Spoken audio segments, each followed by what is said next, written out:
Welcome everyone to Weekly News and IDW with Major Tidbits, and the topic for this video is Alice Guo ginisa sa Senado. Simula nang mahuli si suspended Bamban Mayor Alice Guo, nagtuloy-tuloy na ang hearing as a resumption of the inquisition at investigation regarding her association sa mga POGO hubs sa bansa, along with somehow her love life. Like, I mean, sana all may love life, but you know, bakit isasama pa sa inquisition ng Senado itong love life niya?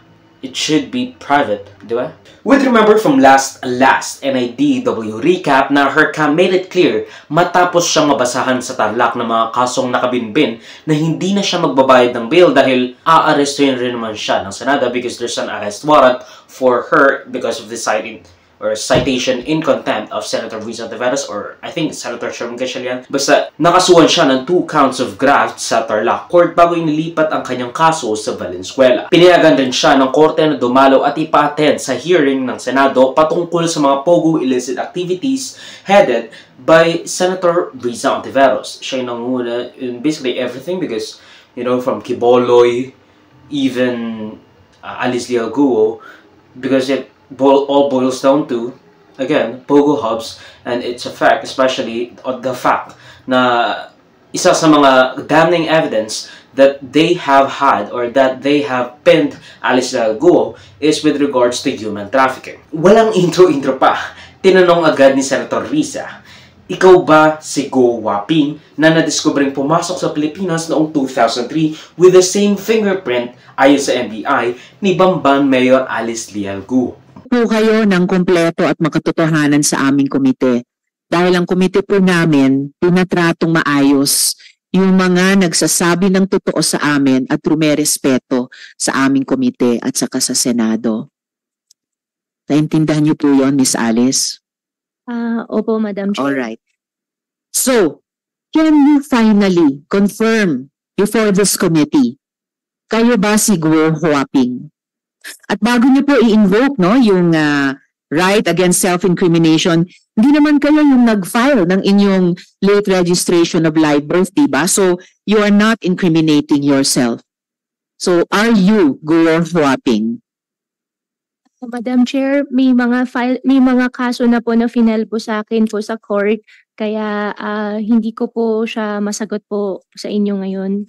I don't think yung tanong ko ay may kinalaman sa kaso sa inyo, lalo na may pruweba nang na-establish ang NBI at yung isa pang ahensya kinukumpara yung fingerprints ni Guo Huaping at fingerprints nyo bilang Alice Guo at parehong sinabi nilang magkaparehong taong ito. So, you know, for your own sake at para sa kabatiran ng aming komite, just one last time on this very simple fundamental question.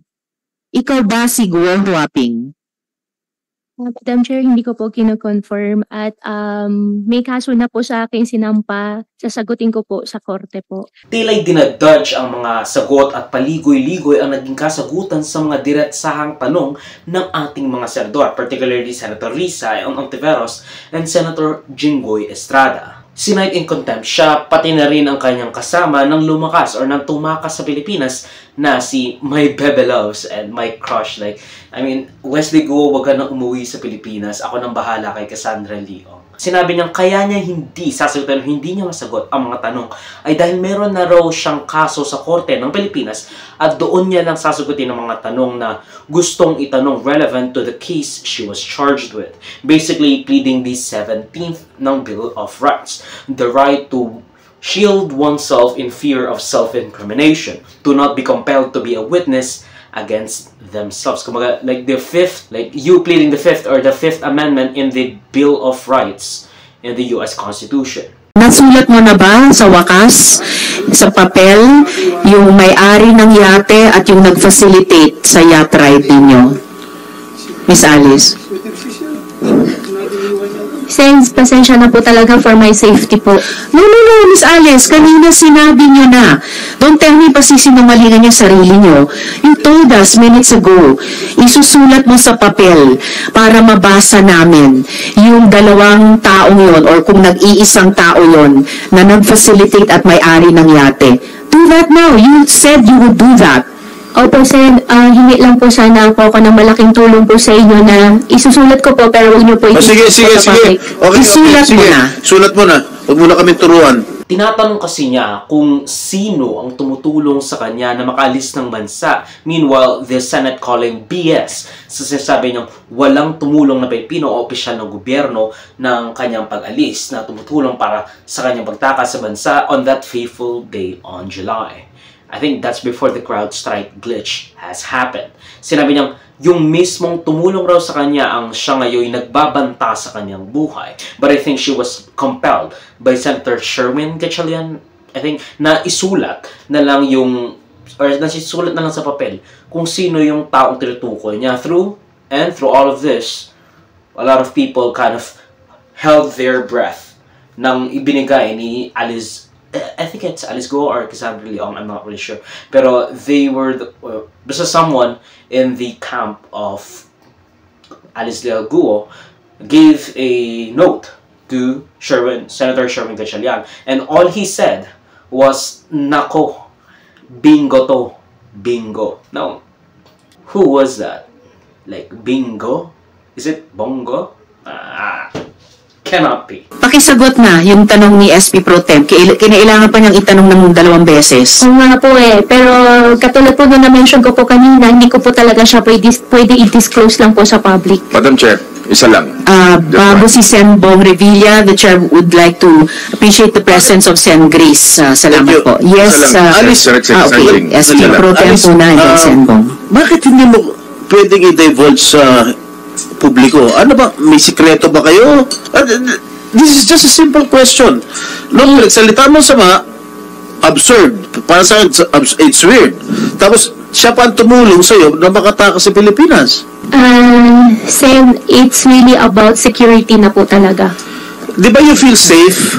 You're under the custody of the Philippine National Police. Yes po. You're under the custody of NBI. Now Opo. you're under the custody of the Senate. Opo. And we will protect you. Opo. Oh, why don't you want to divulge everything here? Sen, you know. andito po ako, safe na safe po ako, alam ko po Oh, yun. yes. Pero pagkatapos po ng session, paano po ako, doon po ako nag-worry, kaya ayaw ko po mag-disclose po sa public. Nandiyan ang police, nandiyan ang NBI. We will protect you. Just as long as you tell the truth. At saka Miss Alice, yung papel, yung pangalan na sinulat mo sa papel, actually lumabas na yung pangalan niya sa hearing eh. Tinanong ko na kayo tungkol sa taong yan. Nasaan ba siya ngayon? As of today, hindi ko po alam na saan po Nasa siya. Taiwan, Madam Chair. Now, isa pa sa mga nilelevy sa kanya ay ang pilit na paglink sa kanya sa mayor ng Pangasinan na si Mayor Liseldo Dong Calugay, to which they both deny the allegations of romantic relationships na parang mga netizens na ina-analyze lahat ng mga gamit or yung mga magkakamukhang background para ma-piece together kung nagde-date ba ang kanilang mga favorite popstars, that being Alice Guo and Mayor Liseldo Calugay. This is notable because they're also implicating the mayor from Pangasinan bilang kasabwat ni Mayor Guo, lalo na staff ni Mayor ang nag-authorize ng counter-affidavit ni Guo noong August when she had already herself left the country on July. So sino? Sino yung pumirma at bakit inauthorize ng staff ni Mayor yung counter-affidavit? Because it's supposed to be that the person who was filing the counter-affidavit to be present in that day so that it can be authorized and notarized. Ang sinasabing baka nakita raw na nasa loob ng van that led to the attorney to authorize the counter-affidavit ni Mayor Guo ay isang doppelganger from her staff, si Catherine Salazar, na may hawig raw sa Bamban Mayor, which could have made it so na nalito at napeke ang attorney na nag-authorize na kanyang counter-affidavit. Or now, kung ako ang iisipin ko, I don't like the fact na they're basically invading and putting the relationship of two consenting people out and about in the public dahil it's a grave invasion of privacy, lalo na open door ang committee hearing na ito. So it's kind of weird na parang pinipilit nilang i-link si, I think, Mayor Pangasinan and Mayor Bamban. The fact of the matter is that if they want to link the two, it should not be on the relationship or romantic relationship basis. It's supposed to be, you know, hard cold facts, hard cold evidences, and they have already had connections linking the two with joint bank accounts, I think, and some joint business ventures. So, kung isipin mo, hindi na nila kailangang iling pa itong dalawang tao na to, or even kind of insist upon the fact na, well, you know, magkapares sila ng bag na kinuha, like, pares yung background ng ano nila, di ba? Parang ang weird na parang nililink pa ng ating mga senador ito. But, you know, basically, that's what they're trying to do, kind of. I mean, why pride? Which is why Alice Guo herself has asked the Senate committee hearing to be done in closed doors para masagot niya or makapagsalita siya freely and answer the question, to which the superstars of the Senate committee refused dahil baka mawalan sila ng post sa TikTok o kaya na may free press sa mga sagutang nonsensical at juicy na chismis, especially with the relationships romantic relationships kuno ng mayor ng Pangasinan and mayor galing sa Bamban. The fact of the matter is that even though I like Riza Ontiveros, the fact that she uses these TikTok vids to kind of further her reach, especially sa mga young demographic, it's a bit cringy in a sense na parang gusto mo lang maging pop star or superstar or what have you, basta maging social media star ka.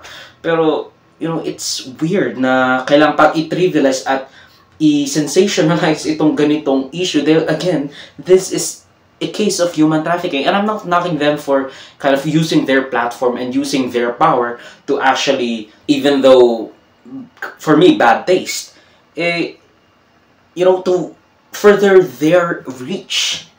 Pero ang ano lang doon is the fact that they sensationalize. At, you know, gumagawa pa sila ng kind of storyboarding pa sila. Ano dapat ang gawin ko dito? Ano dapat ang sabihin ko dito? Like, I know I shouldn't say na, you know, papansin or something. But that's kind of where they are. And I'm not blaming or even kind of knocking them for being papansin. It's just that the way they do or get the attention is by trivializing and, you know, kind of exposing two consenting adults na may or may not be involved romantically speaking. I mean, you already have the evidence na, you know, meron silang joint venture na bank account probably, and, you know, joint business venture in general. So, you don't have to trivialize and sensationalize dahil alam mo naman na meron silang connection. You don't have to kind of push this narrative na, oh, lovers in crime, Bonnie and Clyde style thing. I mean, why pride, diba? You can watch the entire Alice Leal Guo aka Goa Ping saga and the subsequent escape at arrest ni embattled suspended Bamban Tarlac mayor, alleged illicit pogo, Chinese spy suspect, and contempt citing warrant of arrest. You can watch the entire Alice Leal Guo aka Goa Ping saga and the subsequent escape at arrest ni embattled suspended Bamban Tarlac mayor, alleged illicit pogo, something, Chinese spy suspect, and contempt citing warrant of arrest, Dodger, Alice Leal Guo, or allegedly Guo Waping. And also, the fact, wait, nakalimutan ko sasabihin ko. Also, katulad na sinasabi ko, diba, last time, I was kind of wary to talk about or even report about Alice Leal Guo when it was in her prime, or the kind of, the news story and the evergreen content points towards her sagot sa mga tanong sa Senate committee hearing noong bago pa siya umalis noong July. Well, it's because na, you know, I don't like to fan the flames of xenophobia lalo na sa ating mga tao, because even though I don't have that much of a platform, I don't think na we should sensationalize ito dahil nagiging xenophobic yung inquisition na nangyayari. I mean, sure, she could be an illegal immigrant, but so are millions of Filipinos. It should not be something that we should rally on, that we should kind of find her fault in. We can find her fault in sa mga human trafficking at saka the fact na merong Pogo Hub sa likod ng kanyang City Hall na siya rin ang incorporator yata, not sure. Pero, you know, this is kind of a weird thing to kind of have your people go for. Ang video clip na ito ay galing sa aking series na News Worthy Recap. Check the entire video for the complete weekly news recap and subscribe to the channel to be kept up to date sa mga local at global news na I'll make sure would be interesting to you particularly. Di ko alam yung name mo pero you should subscribe. You... Muhammad Smith? I don't fucking know. John Smith? Salamat sa manunod mga kabayan. Avoid me, like, subscribe, follow my links in socials and avoid. Choose that with the link down below. Sa susunod muli, of course, paalam.